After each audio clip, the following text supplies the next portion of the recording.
Hello boys, कैसे हैं आप लोग? आशा करते हैं आप सभी ठीक होंगे। चैप्टर 5 अनुपात और समानुपात में आप सभी जानते हैं कि कुल 3 एक्सरसाइज हैं, 5.1, 5.2 और 5.3। अभी तक मैंने आप लोगों को एक्सरसाइज 5.1 और 5.2 वीडियो के द्वारा समझाया और इसके सम्स को बना करके इसके पिक्स भी भेजे आप लोगों को।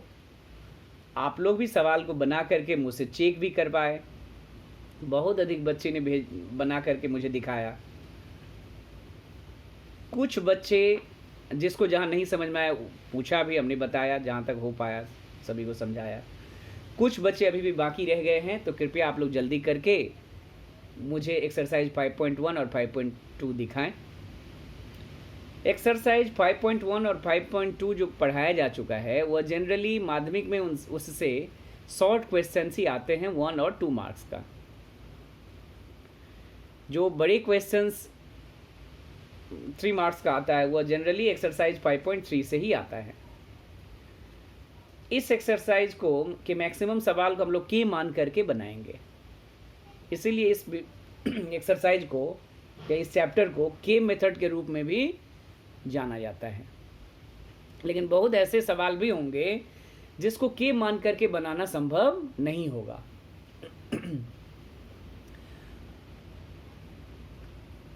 तो उसके लिए कुछ विधि की ज़रूरत होगा। वह विधि क्या है, इसको आज इस वीडियो के द्वारा हम लोग समझने की कोशिश करेंगे। चूँकि ये चैप्टर 5.3 में बहुत अधिक सवाल हैं और तीनों एक्सरसाइज को मिला करके शॉर्ट क्वेश्चंस भी दिए गए हैं, इसीलिए ये एक वीडियो के द्वारा पूरा समझाना तो संभव नहीं है। इसीलिए इसके कई पार्ट इसके आएंगे। एक्सरसाइज 5.3 के लिए कई वीडियो के कई पार्ट आएंगे। उस कड़ी का पहला पार्ट है आज इस सबसे पहले आप लोगों को जो विधि का व्यवहार होगा 5.3 बनाने के लिए, उन विधियों को एक बार डिस्कस कर लेते हैं। फिर नेक्स्ट वीडियो में आप लोगों को सम्स को बना करके समझाएंगे।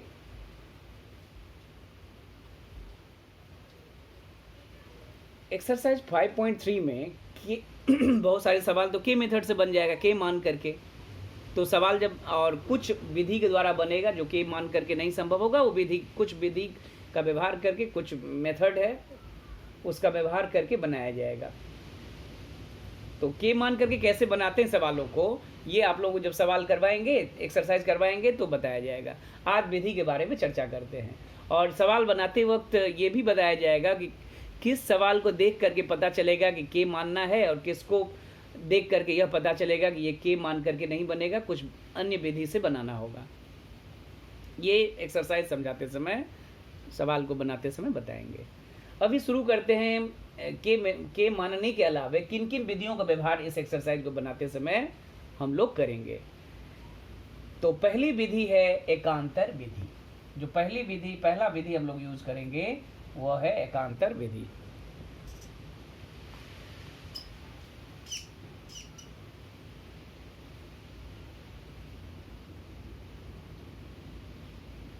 एकांतर विधि, एकांतर विधि को इंग्लिश में कहा जाता है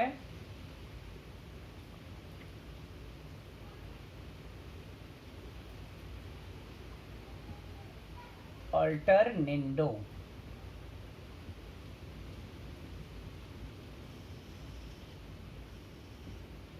अल्टरनेंडो ये क्या है?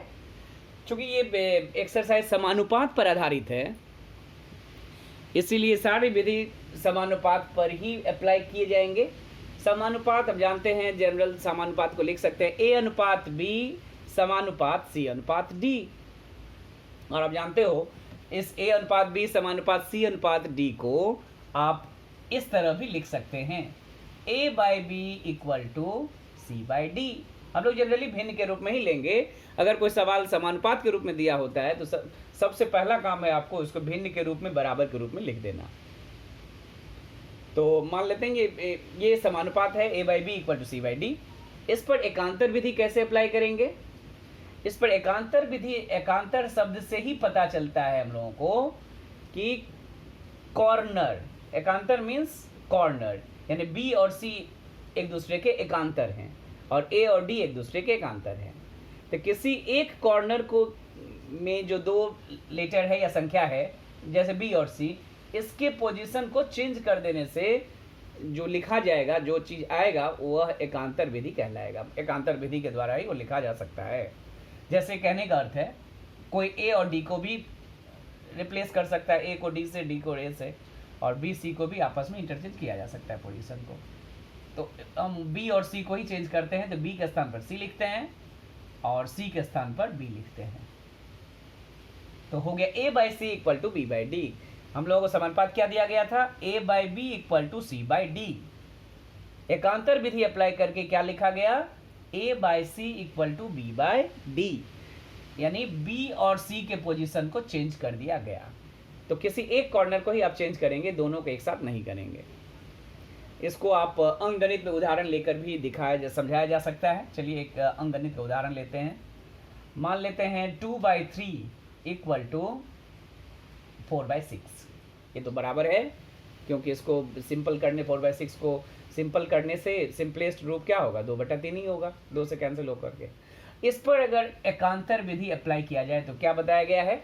2 को रहने देते हैं और 4 और 3 को रिप्लेस करते हैं, तो 2 के नीचे 4 आ जाएगा और 4 के स्थान पर कितना आ जाएगा? 3। और एकांतर विधि द्वारा 2/3 बराबर 4/6 को लिखा गया 2/4 बराबर 3/6। ये दोनों भी आपस में बराबर है, क्योंकि ये 2/4 को काटने पर आएगा 1/2 और 3/6 भी कट करके 1/2 ही आ जाएगा, यानी दोनों ये बराबर है। यानी किसी भी समानुपात पर एकांतर विधि व्यवहार किया जा सकता है। नेक्स्ट विधि का नाम है विलोम विधि। इस कड़ी का दूसरा विधि है विलोम विधि।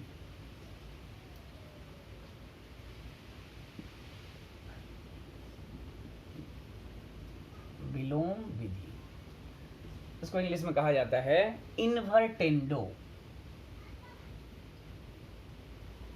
इनवर्टेंडो।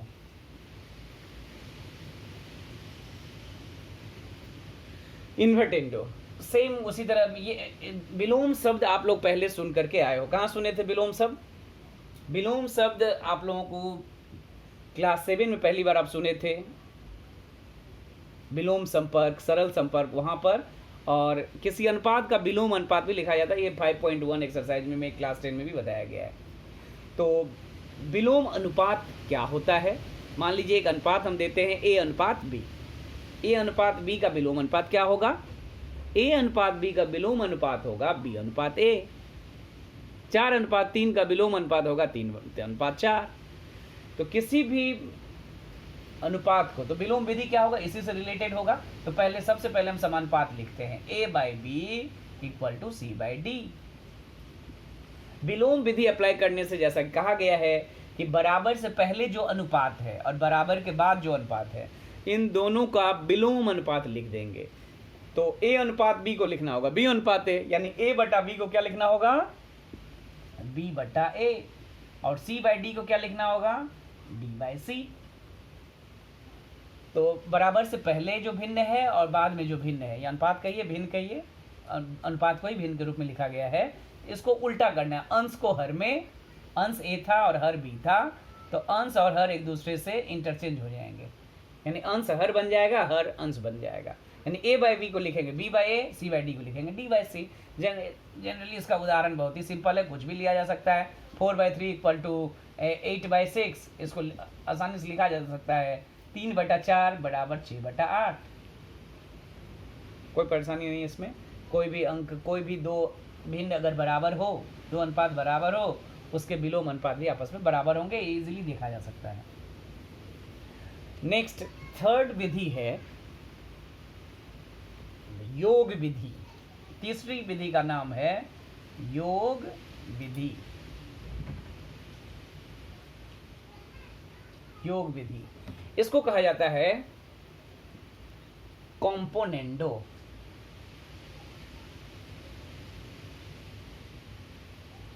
ये क्या है? इसको कैसे समझेंगे? इसको समझने के लिए एक समानुपात वही लेते हैं A by B equal to C by D. योग विधि अप्लाई करने पर, जैसा कि नाम में ही योग नाम है, योग मीन्स जोड़, तो आपको यहाँ जोड़ना है। किसको जोड़ना है?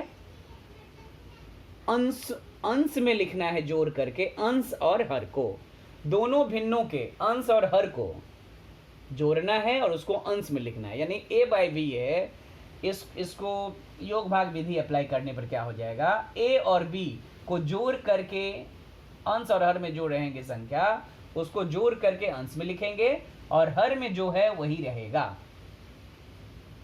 तो a बाई बी के स्थान पर होगा a plus B by B. उसी तरह c बाई डी के स्थान पर क्या लिखेंगे? आप ये आसानी से इसको देख करके बता सकते हैं, c plus D by D. कितना भी भिन्न मान लीजिए और एक रहता अगर भिन्न तो भी यही है, योग भाग विधि अप्लाई करने से यही होगा। 2 भिन्न के लिए भी हो सकता है, 2 अनुपात के लिए भी सही है, 3, 4, 5 सभी अनुपातों में ये सही है। तो योग भाग विधि एक बार और बताते हैं, a by B equal to C by D. योग भाग विधि योग विधि का अर्थ क्या है, अप्लाई करने से क्या हो जाएगा, a बाई बी एक भिन्न है, इसके अंश और हर दोनों को जोड़ करके अंश में लिखेंगे, यानी a प्लस बी ऊपर में लिखेंगे और बटा जो हर में रहेगा वही उतर जाएगा, वही कॉपी होगा। राइट साइड में भी वही सेम चीज़, c प्लस डी ऊपर लिखेंगे, नीचे डी। एक उदाहरण द्वारा इसको भी समझा जा सकता है। उदाहरण कुछ भी ले सकते हो, 4/5 इक्वल टू 40/50 मान लीजिए उदाहरण के लिए। योग भाग विधि क्या कह रहा है कि अंश हर को जोड़ दीजिए, 4 + 5 बटा हर को वही रहने दीजिए 5, और यहाँ पर भी वही करेंगे 40 + 50/50। अब इसको क्या होगा 9/5 और यहाँ क्या होगा 90/50, काट करके वही 9/5, यानी ये बिल्कुल 9/5 इक्वल टू 90/50 जो लिखा गया ये बिल्कुल सही है, इसको लिखा जा सकता है। यानी योग विधि जो है ये योग विधि किसी भी समानुपात पर ये अप्लाई किया जा सकता है। योग विधि द्वारा बहुत सारे सवाल एक्सरसाइज में कई सवाल बनाए जाएंगे जहाँ पर योग विधि का व्यवहार होगा। कुछ सवाल में एकांतर विधि भी व्यवहार होगा, कुछ सवाल है जिसमें विलोम विधि की भी व्यवहार करना होगा। जिस विधि का व्यवहार करेंगे सामने वहाँ लिख देना होगा इस विधि का व्यवहार कर रहे हैं। नेक्स्ट 4 नंबर जो विधि है वह है भाग विधि।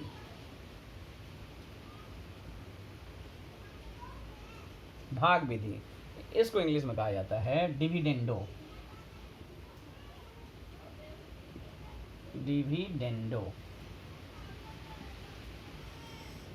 डिविडेंडो इसमें क्या होगा, इसमें same a by B equal to C by D. ठीक, तो जैसा कि भाग यहाँ योग विधि में जो किया गया बस यहाँ प्लस किया गया और इस विधि में केवल माइनस किया जाएगा सेम जगह, और उसको भी माइनस कर अंश और हर को माइनस करके अंश में ही लिखेंगे। कहने का अर्थ है यहाँ a प्लस बी था, यहाँ जस्ट लिखना है a minus B by B, हर को चेंज नहीं करना है, c minus D by D. यही है योग भाग विधि, भाग विधि यही है। क्या लिखा गया a by B equal to C by D, एक समानुपात है। इसमें भाग विधि अप्लाई करने से क्या होगा, अंश माइनस हर ऊपर में लिखेंगे, अंश में a माइनस बी ऊपर लिखेंगे और जो हर में b है वही उतरेगा। बराबर के बाद भी जो भिन्न रहेगा c बाई डी है यहाँ है, उसके अंश माइनस हर करेंगे और हर में जो d है c माइनस डी और हर में जो d है वही रहेगा।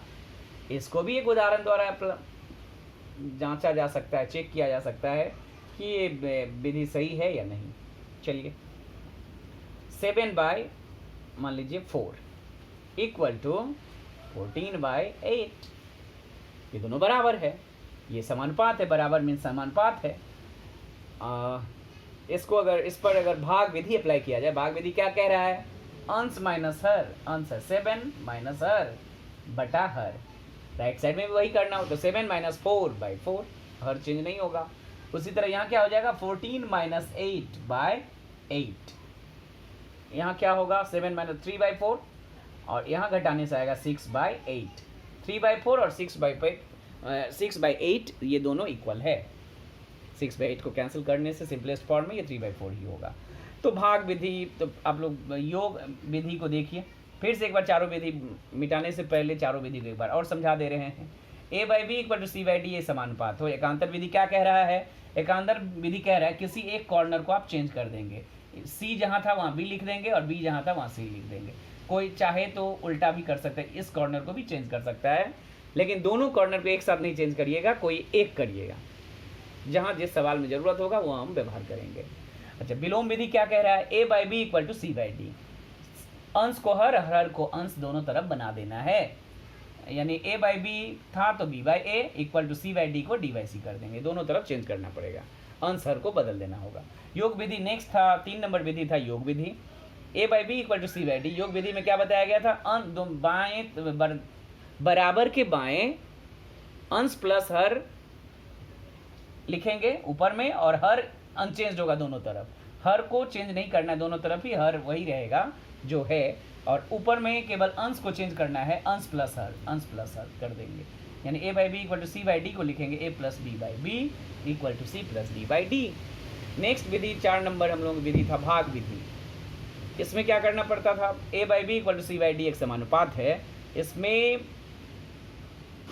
इसका भी हर चेंज नहीं होगा, और अंश में लिखा जाएगा अंश माइनस हर दोनों तरफ, यानी A minus B by B equal to C minus D. अब नेक्स्ट विधि हम लोग जाते हैं विधि नंबर 5। विधि नंबर 5 क्या नाम है? ये जो 3 नंबर विधि आप देख रहे हो योग विधि, और 4 नंबर विधि देख रहे हो भाग विधि, इन दोनों विधि को कंबाइंड करके एक नया विधि बनाया गया है जिसको कहते हैं योग भाग विधि।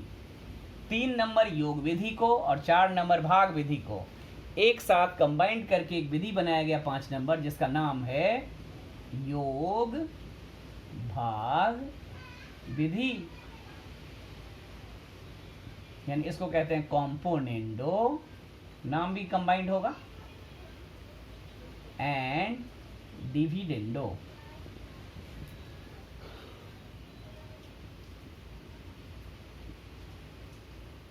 Componendo and dividendo. ये कैसे होगा? एक उदाहरण लेते हैं यहाँ भी, A by B equal to C by D. जैसा कि इसमें योग विधि और भाग विधि दोनों को कंबाइंड किया गया है, इसीलिए यहाँ भी कंबाइंड किया जाएगा। योग विधि में क्या था? अंश प्लस हर को अंश में लिखते थे और हर वही रहता था। भाग विधि में क्या था? अंश माइनस हर करके ऊपर में लिखते थे अंश में, और हर वही होता था। यहाँ पर सिर्फ एक चेंज करना होगा, योग विधि में जो होता था अंश में वही रहेगा, और भाग विधि में जो अंश में होता था उसको हर में यहाँ पर लिखेंगे। कहने का अर्थ है ए बाई बी को लिखेंगे ए प्लस बी अंश में, और नीचे लिखेंगे ए माइनस बी, यानी योग करेंगे ऊपर में और अंश में, और हर में करेंगे वियोग। उसी तरह राइट साइड भी होगा सी plus d by c minus D. तो योग भाग विधि एक साथ अप्लाई करने से क्या हुआ? A by B equal to C plus d, c by d पर योग भाग विधि व्यवहार करने से हो जाएगा a plus b by a minus b equal to C plus d by c minus d. A b के स्थान पर जो भी होगा उस तरह होगा। एक उदाहरण लेकर समझा जा सकता है। कोई एक उदाहरण आप बता सकते हो, कुछ भी। मान लीजिए 9/5 इक्वल टू 27/15 ये है। इस पर मान लीजिए हम लोग योग भाग विधि व्यवहार करने की कोशिश करते हैं। योग भाग विधि क्या कह रहा है कि ऊपर में यहाँ पर दोनों का योगफल लिखेंगे आंसर का, तो 9 + 5, और नीचे में वियोगफल लिखेंगे दोनों का 9 - 5।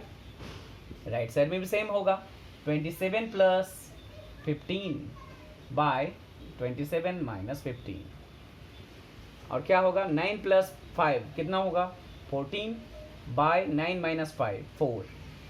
यहाँ क्या होगा 27 + 15 42 होल डिवाइडेड बाय 27 - 15 कितना होगा 12। इसको अगर कैंसिल, ये दोनों इक्वल है या नहीं पता नहीं चल रहा है। अगर इक्वल हुआ तो ये ठीक है विधि, नहीं हुआ तो ठीक नहीं है। इसको अगर सिंपलेस्ट फॉर्म में ले जाएं तो 2 से कैंसिल होकर आएगा 7/2, और ये 6 से कैंसिल होकर आएगा 7/2, यानी दोनों भिन्न आपस में बराबर है। ये दोनों भिन्न आपस में बराबर है। तो यही है योग भाग विधि। योग भाग विधि द्वारा इस एक्सरसाइज में कई सवाल बनेंगे, तो इसको ध्यान से आप लोग समझ लीजिए।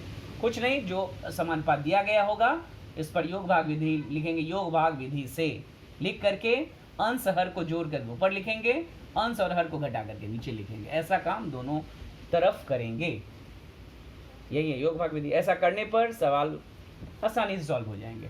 नेक्स्ट एक विधि और है इस चैप्टर में। इस चैप्टर को समझने के लिए हम लोगों को कुल 6 विधि को समझना है। 6 विधि है यहाँ पर। 5 जो आखिरी विधि है उसका व्यवहार सबसे अधिक इस एक्सरसाइज में किया जाएगा। बहुत ऐसे सवाल हैं जिससे जो इस विधि द्वारा बनेगा। नंबर 6, इस विधि को कहते हैं संयोजन। संयोजन विधि, इसको ठीक से समझने की कोशिश करिएगा, इसके बगैर बहुत सारे सवाल नहीं बन पाएंगे। कई सवाल इसके द्वारा बनेंगे, कई सवाल हैं एक्सरसाइज में। संयोजन विधि को एडेंडो कहा जाता है इंग्लिश में। ये है क्या, इसको समझने की कोशिश करिए।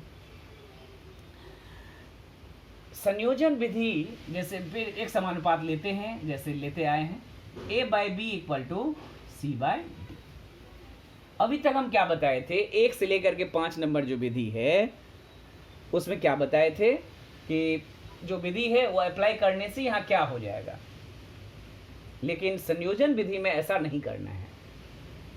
यहाँ पर आपको अप्लाई करने से क्या होगा ये नहीं कहना है, बल्कि संयोजन विधि द्वारा इन अनुपात का ही मान निकलेगा। कहने का अर्थ है a/b का जो मान होगा छोटा रूप, c/d का जो छोटा रूप और संयोजन विधि c/d का जो छोटा रूप होगा, ये दोनों तो आपस में बराबर होगा ही, क्योंकि समानुपात है। इस भिन्न का मान इसके बराबर है, लिखे ही है। समानुपात मीन्स 2 अनुपात का मान इक्वल।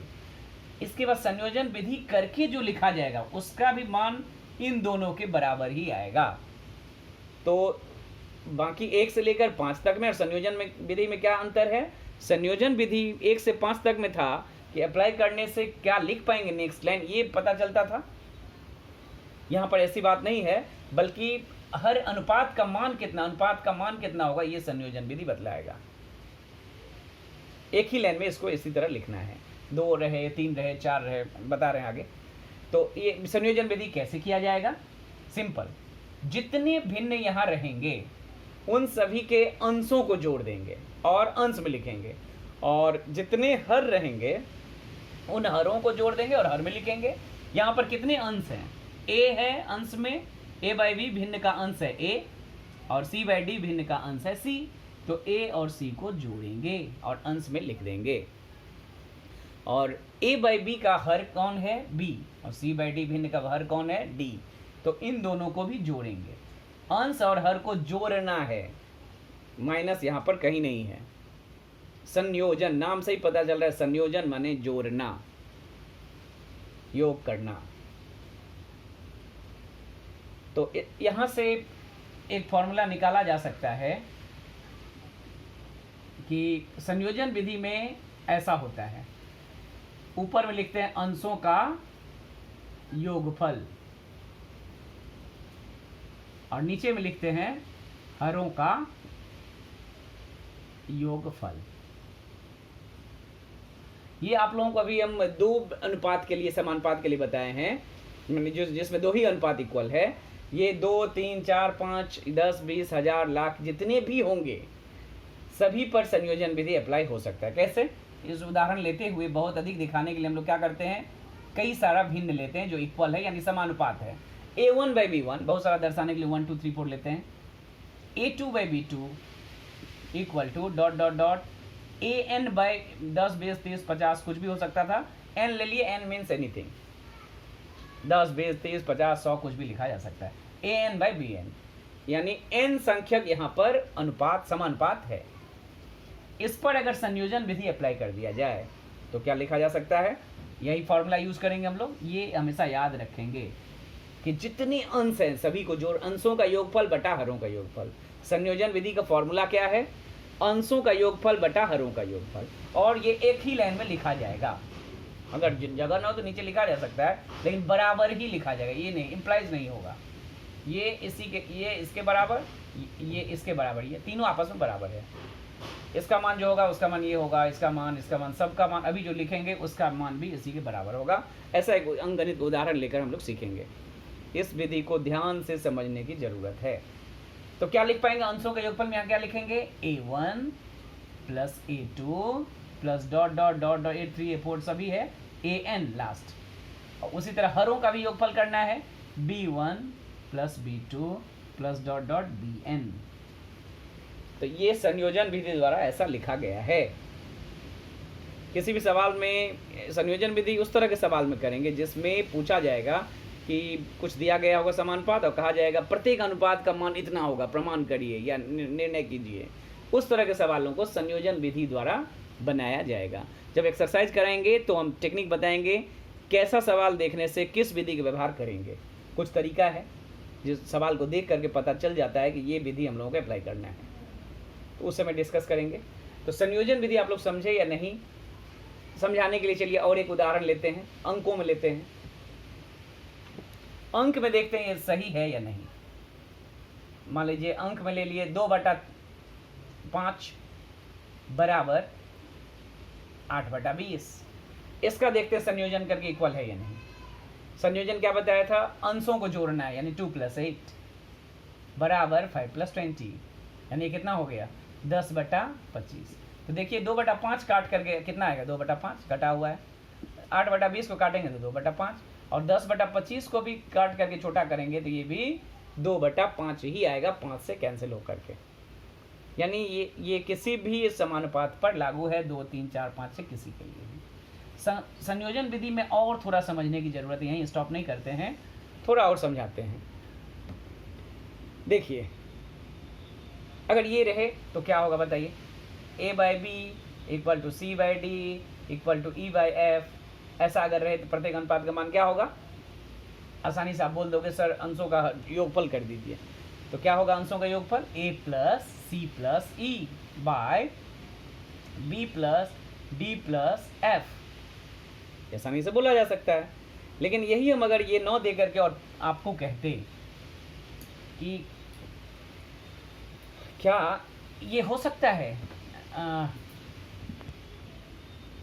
मान लीजिए 2 ही का उदाहरण अभी लेते हैं, क्या संयोजन विधि करके a - c by b - d लिखा जा सकता है?